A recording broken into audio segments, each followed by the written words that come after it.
Well, I was drafted into the Marine Corps in 1951. Had to spend a 6-year guaranteed years of service. We spent active years too. But I went to Paris Island for basic training. And the other basic training, came home for a week or two, and headed for San Diego, California, to radio operator school. And was there for 4 months. And they asked me, do I want to go to, what do I want to do? Do I want to go to East Coast or West Coast? I said East Coast because that was closer to home. I didn't really want to go to Korea. And so I got the East Coast. I went to Camp Lejeune, North Carolina. Now, you said you were drafted. How old were you then when you were drafted? I was 21. You were just 21. And what were you doing before you joined the service? I worked for the local telephone company here in Wilton since 1949, so it's been 2 years. And I was just training it, doing different jobs for a phone company. And apparently that's why they sent me to radio school. So yeah. Being it had something to do with communications. And what branch of service were you in? Marine Corps. You were in the Marine Corps. What were your roles and responsibilities when you joined? I was with the infantry unit as a radio operator for the colonel of the outfit. So long ago now, I can't remember many duties as such. We trained on the East Coast here with the Marine Corps and back and forth to Puerto Rico, to the island. So I remembered it.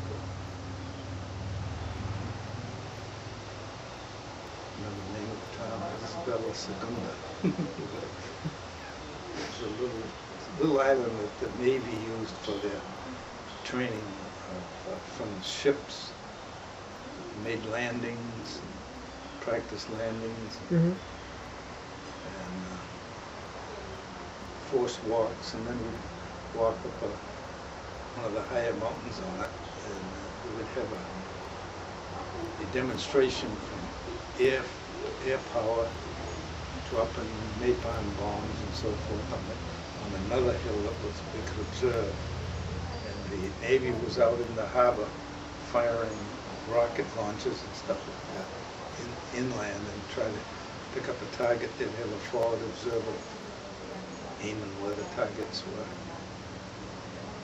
And we were down there several times.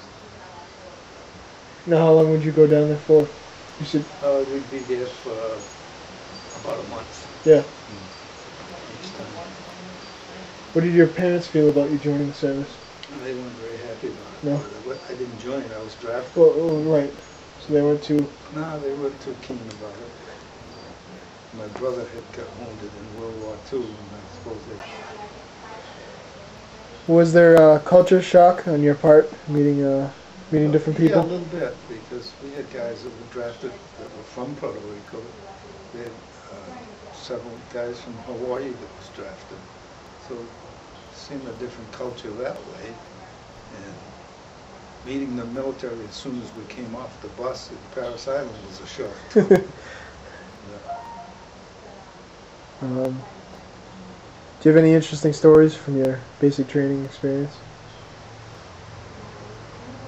Oh, I can remember one time that the stories were always out that your drill instructor was always pretty mean, but I didn't find that the case all the time. They tried to be mean, but they really were young boys trying to do a man's job, and they were out every night, and they would get pretty well lit up. So they were sleeping most of the day. So they had another junior officer that would stay with us during the day, and those two guys would be sleeping it off. You said there was some difficulties with some of the other people in the troop where you were drafted and they were volunteers. You said there was some hostilities between. There was always that because the Marine Corps didn't get too many guys that were drafted in the Korean War, at least. And at that time, they were trying to fill in vacancies from the boys that were coming back from Korea. So a lot of the draftees ended up going over there, but the outfit that I was with stayed straight out stateside. You said your military occupational specialty was a radio man? Radio man for the colonel of the colonel. And what were... stayed with him most of the time. Side by side most of the time? Yeah. What was you said you experienced testing of an atom bomb in Nevada? Can you explain some of that? That was real interesting. We got on these, what they called flying boxcars at the time. I forget how many guys were on it, but we flew out to Nevada and we were at what they called Camp Desert Rock. And it was all in tents. They didn't have Quonset huts at the time. And we were there to test an atomic bomb that was supposed to be set off on a tower. And we were supposed to be in trenches a mile away, trenches in the ground that were about 4 to 5 feet deep. And we were going to perform an exercise with the Army. Army was going to come in from the north, and the Marines were going to come in from the west and drive out a force that was already there. And we didn't have to do it because the wind changed and they didn't want any radioactive dust to fall on us. So they marched us all out of there and put us in trucks and took off. And brought us back to the camp, which was several miles away. I'm going to say maybe 10 miles away. And they would brush the dust off as we got into the trucks to have any of that contamination. And that was a little bit scary. I'm sure. Because you could, when the bomb went off, you had a concussion pressure that drove all the rocks over the top of the trench. And then the vacuum it left would all bring all those rocks right back over them. Hit twice. Not big rocks, but small stones. And like I was telling you, it didn't make any difference if you kept your eyes closed because you could see right through your eyelids. It was so bright. That's hard to believe, isn't it? It is. But I can definitely remember that, how you could see the stones in the bottom of the trench. Just close your eyes, you can still see them. That was pretty interesting. Pretty scary. Mm. And I haven't heard, I think I heard of it once, that some guys were claiming they had cancer inquiries about if you ever got any problems later on in life. Did you blame it to that? Oh, really? I think I only heard about that once. You said from time to time you hear from different people that you had served with. Yeah, You said there's a couple in the area. contact with one of my friends from Exeter. See him. I don't see him too often, but I keep in Right. contact with him. Talking a little bit about the Korean War, do you feel that the Korean War is the forgotten war? Yes, Why? I do. Just the way they went about it, I guess. Afterwards, it didn't give guys much credit for being there. MacArthur tried to finish it up the way he should have, I think. But President Truman stopped him from doing it. He wanted to go right into Manchuria and into China and get all the Chinese, because they had to deal with the Chinese soldiers coming into North Korea. And of course I didn't get over there. Right.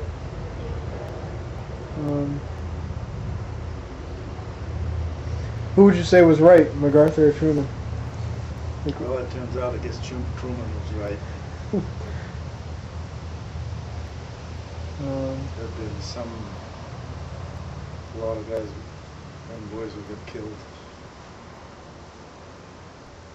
Did you ever come in contact with anybody that came back from Korea at all? Yes, yeah. Some guys that came right to our outfit. They were assigned to our outfit. Yep. And they came back. But I haven't talked with anybody since I got out of the service. No, when they came back, what were some of the things they would say about Korea and the fighting over there? And oh yeah, they said it was tough. The time of year especially.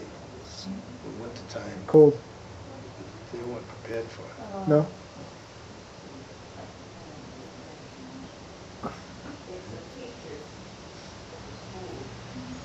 Well, that sounds good.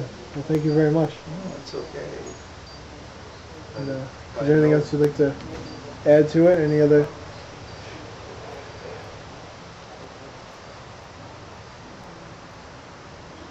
No, overall, I was glad I did go in. Yeah. Didn't go in on my own initiative, but right. But it was all a good experience. I was 21 years old at the time.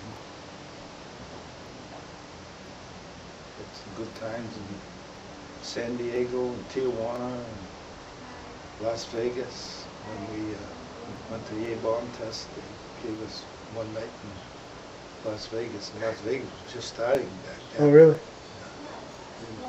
Didn't have much other than what they call the Strip today. It was mostly back in the town. Good experience. Yep. And when we stopped back and we stopped at Miami Beach on the way back, they gave us one weekend in San Juan, Puerto Rico. And then the next night they gave us the night off in Miami Beach. That was coming back from Vieques was the name of the island. But I mean, the Navy made a mess of that place. Really? Well, it was because the Marines were there, but they had what they called communication wire, and it was on in a spool, and they during exercises they'd just pull that spool out and run the wire through all the little paths they had, and they had wild horses there that the natives had, and they wouldn't pick it up. They'd leave it right there, and the horses get all tangled up in their feet. Oh. And there'd be horses laying dead because they couldn't get undone. Because they couldn't get undone. Yeah. It was a mess.